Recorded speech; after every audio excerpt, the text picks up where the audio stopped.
நண்பர்கள் அனைவருக்கும் வணக்கம். மாசா அரியுடை நம்பி அவர்கள் கம்பராமாயணத்தில் இடம்பெற்றுள்ள 5 பெண் கதாபாத்திரங்களின் சிறப்புகள் குறித்து பேசியுள்ளார்.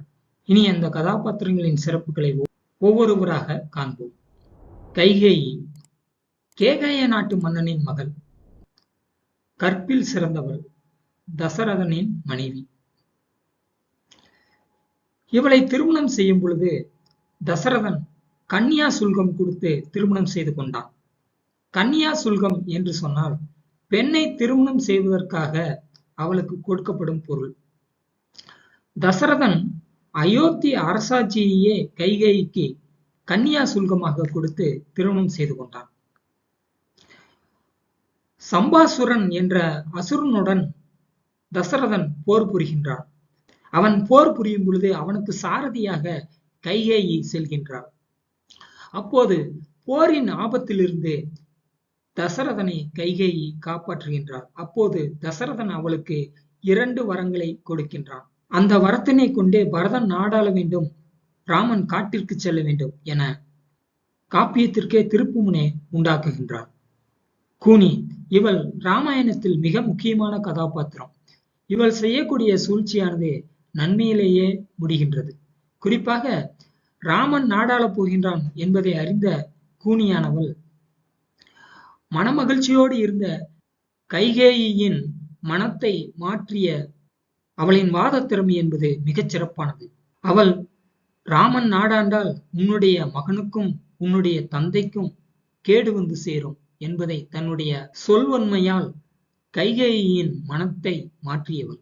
கூனி செய்த செயலாலேயே தசரதன் தன்னுடைய வாக்கினை காப்பாற்றிக் கொள்வதற்கும் ராமன் இந்த உலகிற்கே தன்னை ஒரு தலைவனாக பறைசாற்றிக் கொள்வதற்கும் சீதை தான் ஒரு கற்புக்கரசி என்பதை வெளிப்படுத்துவதற்கும் சுக்ரீவன் தன்னுடைய நாட்டினை பெறுவதற்கும் குகன் ராமனுக்கு சகோதரனாக மாறுவதற்கும் காரணமாக அமைந்தவள் இந்த கூனியே.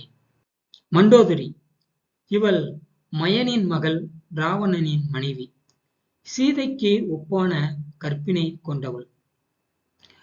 தன்னுடைய குடும்பத்தாரை எப்போதும் நினைத்து கொண்டே இருப்பவள், ஒருபோதும் மறக்காதவள். அதனால் இவளை கம்பர் நினைத்ததும் மறந்ததும் இல்லாத நெஞ்சினாள் என புகழ்கின்றார். கணவனின் கருத்திற்கு ஒருபோதும் எதிர் பேசாதவள். தன்னுடைய மகன்களான அச்சகுமாரன், இந்திரஜித் போரில் இருந்தபோது அவர்களை கண்டு இவள் புலம்புவது காண்பாரை கண்கலங்க செய்துவிடும். இறுதியாக தன்னுடைய கணவனான ராவணன் போர்க்களத்தில் இறந்ததைக் கண்டு அழுது புலம்புகின்றாள். அப்படி புலம்பியவள் இறுதியாக கணவனின் மீது விழுந்தே உயிரினையும் துறந்து விடுகின்றாள். அத்தகைய கற்பினல் இந்த மண்டோதரி. தாரை இவள் வாலியின் மனைவி. இந்த தாரையானவள் 3 இடங்களில் கம்பரால் முக்கியத்துவப்படுத்தப்பட்டு இருக்கின்றாள். முதலாக வாலி போருக்கு செல்கின்றான். அப்படி வாலி போருக்கு செல்லும் பொழுது, இதுநாள் வரை சுக்ரீவன் உன்னிடம் அடங்கியிருந்தான், இப்போது அவன் உன்னை போருக்கு அழைக்கின்றான் என்று சொன்னால் இதில் ஏதேனும் சூழ்ச்சி இருக்கின்றது. என்னுடைய கனவிலும் தீய நிமித்தங்கள் தோன்றின, ஆகையால் நீ செல்ல வேண்டாம் என அவனை தடுப்பதாக ஒரு காட்சியினை கம்பர் படைத்துள்ளார்.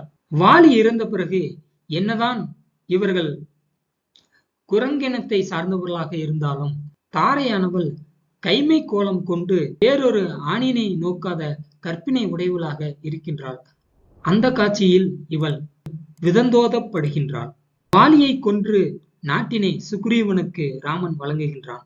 அப்படி வழங்கியவன் சீதையை மீட்கச் செல்ல ஒரு பெரும்படையினை கேட்டிருக்கின்றான் ராமன். ஆனால் கார்காலம் முடிந்த பின்பும் சுக்ரீவனானவன் இன்னும் படையை கொண்டு வராததனால் சுக்ரீவனை சந்திக்க லக்குவன் கோபத்தோடு வருகின்றான். அப்போது தாரையானவள் சுக்ரீவனுக்கு வருகின்ற துன்பத்தை தடுப்பதற்காக அமைதியே உருவான வடிவத்தோடு லக்குவன் முன்பு சென்று நிற்கின்றாள். அதனை கண்ட லக்குவன் செய்வதறியாது திகைத்து நிற்கின்றான்.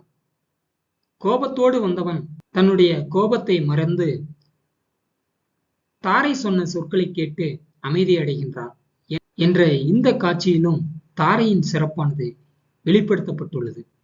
தாடகை, இவள் ராவணனின் பாட்டி. தாடகை என்றால் மலையில் திரிபவள் என்று பொருள். இவளுடைய கதாபாத்திரமானது மிகுந்த தீமை செய்யக்கூடிய தீயவளாக படைக்கப்பட்டுள்ளது. பெண் இயல்பு என்பது சிறிதும் இல்லாதவளாக படைக்கப்பட்டுள்ளாள். ஆயிரம்தான் இருந்தாலும் இவள் பெண்ணாக இருப்பதால் ராமன் இவளை கொல்ல தயங்குகின்றான். ஆனால் விசுவாமித்திரர் திருமாலும் இந்திரனும் பெண்ணை கொன்றதால் பெரும்பேறு பெற்றார்கள் என்பதை எடுத்துச் சொல்லி ராமனின் மனதை மாற்றி தாடகையை கொல்ல வைக்கின்றார்.